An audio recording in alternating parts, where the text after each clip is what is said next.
Okay, so I'm going to try and review the WWE draft from Monday, April the 13th, 2009.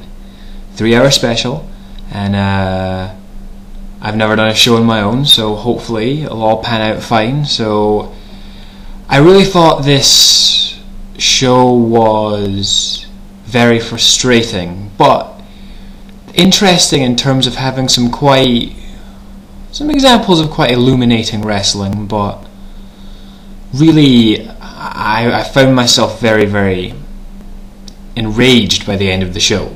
So we started off with a Batista promo, which, as you may have gathered by now, is not my ideal way to start off a show.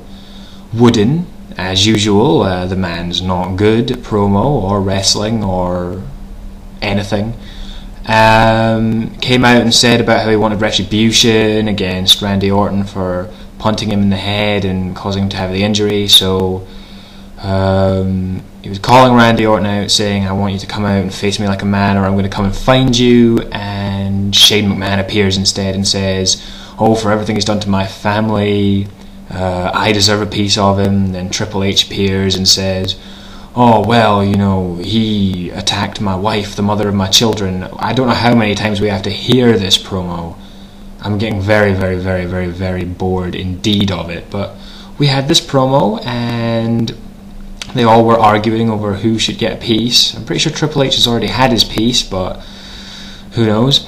And Vicky Guerrero appears, "Excuse me!" and does her incredibly annoying thing as usual, which, you know, I've come to kind of love. I mean, she's terrible and totally incompetent and shouldn't be there, but she is mildly entertaining, and she gets a lot of heat, which I'm finding that people like Batista aren't really getting right now. The crowd response was very lukewarm. He said something like, "Oh, you haven't missed me half as much as I've missed you," and the whole crowd response was kind of illuminative of that point. She came out and said that she was the only one who would decide who faced Randy Orton. So she'd given Randy Orton the night off and made a match. The main event, you know, the draft is supposed to be a big deal. It's supposed to be something that's the focal point, but no, the main event had nothing to do with the draft. Nothing to do with the draft at all. Just 3-on-2 handicap match. Batista, Shane McMahon and Triple H against Priceless. If Priceless win, well, the stipulation was changed later because Randy Orton came backstage and gave Vicky Guerrero some sticks. So the stipulation we actually got was if Priceless win, whoever they pin has to face Priceless and Randy Orton in a 3-on-1 handicap match next week on Raw. And if the other team win, whoever makes the pinfall gets to face Randy Orton 1-on-1 and gets their piece of him, you know. So throughout the night it was kind of played up that you know, they were arguing about who got to get the pin and who was going to get them, and Priceless were going to try and divide them and keep them sort of at odds with one another and score a disqualification or something out of that. I'm not going to talk about that match again until it comes up anyway, but it kind of ran throughout the night and it sounds like a terrible main event, but we'll get to it. Next up, we had the first match to determine a draft pick for the evening. We had Raw against ECW, Rey Mysterio against Evan Bourne, as one would expect. Good wrestling, excellent wrestling. Two wrestlers who I think are surrounded by competitors that don't really allow them to shine, don't really allow them to look as good as they can. Pretty much designed to complement each other's styles. It was good. It didn't set the world on fire, but it was really good. Some good offense. I thought the ending was a little rushed. I kind of hoped that they would put Evan Bourne over, but no. Rey Mysterio wins. And first draft of the evening, first person to get drafted, do you expect someone really exciting? And much as I like the guy, MVP is not an exciting enough guy to get drafted first. I don't think, anyway. I was kind of surprised, but it set the tone for the evening. MVP drafted to Raw, so they had that. And then next up, we had Kane against the Brian Kendrick.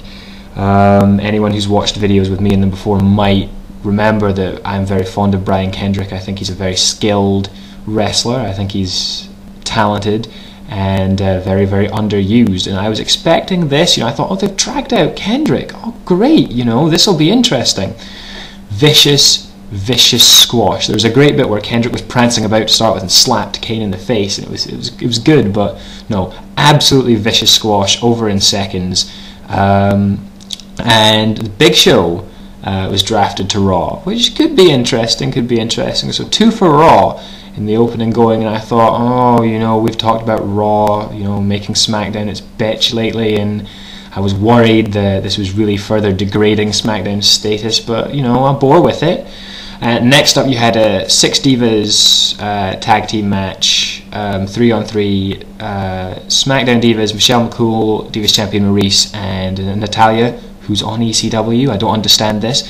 Against Women's Champion Melina, Mickie James, and Kelly Kelly, who I haven't actually seen wrestle in months.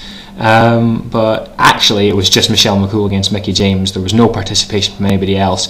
Mickie James finally got an advantage, went up top, big boot from Michelle on the way down, got the pin, so SmackDown gets its first pick of the evening. They get Melina. Nobody cares. I don't care. But I thought, great, they're moving the Women's Champion on the same show as the Divas Champion. This could be a chance for Divas title unification, shed some of the fat around the Women's division, because I could have a rant all day about the Women's division. They've got some great talent and some terrible talent, and I thought they'll unify the title like they did for the tag titles, but we'll come back to that later. Next up, there'd been a promo for it previous, and you had champion versus champion for 2 draft picks. John Cena take on Jack Swagger. They'd had a promo earlier where Cena had absolutely ripped out of Jack Swagger's All-American American gimmick, and I thought, lay off, Cena. Like, what are you, the Chain Gang Commander? I mean, back off. Your gimmick sucks too. And I thought they were going to have Swagger job terribly and make an embarrassment out of the ECW title as they normally do, but they didn't do that this time round. I was quite pleased. They actually made Swagger look really good. I thought for a second they might have put Swagger over, but they didn't. Cena won. Lengthy match.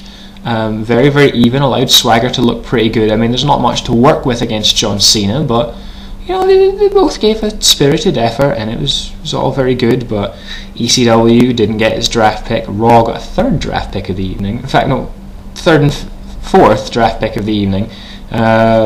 Which you thought, why is Raw dominating like this? This is bizarre. But you got Matt Hardy to Raw. Who cares? They really are pushing Matt Hardy. Came out and mocked Cena, and I just thought, oh god, I hope they're not going to give him some kind of world title push, because he is improving, but he's not good enough. He just doesn't have the natural ability, not as far as I'm concerned. So that was a bit of an anticlimax. But then you got Triple H to Raw, which leaves both world titles on Raw. And I thought, well, this is really obvious. They're obviously going to draft Rey Mysterio and John Cena to SmackDown because so have a balance of titles. But again, we'll come back to it. But a very puzzling evening so far. Next up, as far as I recall, you had Santino Marella against the Great Khali. Why we needed to see this, I don't know. Beth Phoenix came out beforehand and announced that if Santino lost, which we all knew was going to happen, Santina had to appear on the Khali kiss cam. Santino lost in about 10 seconds. I mean, something ridiculous. So we're going to have to watch some hideous... I think this is the only way they could have spoiled the Santina storyline for me, to have the Khali kiss cam involved somehow. Terrible idea. I don't know why they've done this. But yeah, we have CM Punk drafted to SmackDown, which could potentially be interesting. CM Punk's a good wrestler. SmackDown could be a show for good wrestling. But I'm sitting around at this point and I'm waiting for Christian to get drafted to SmackDown. I'm really waiting for this. The Christian Edge storyline is so obvious. Christian is so over, but it's not happened yet, and I think when CM Punk gets drafted, it's not likely. Anyway guys, flip over to part 2 and I will continue my review of the WWE 2009 draft.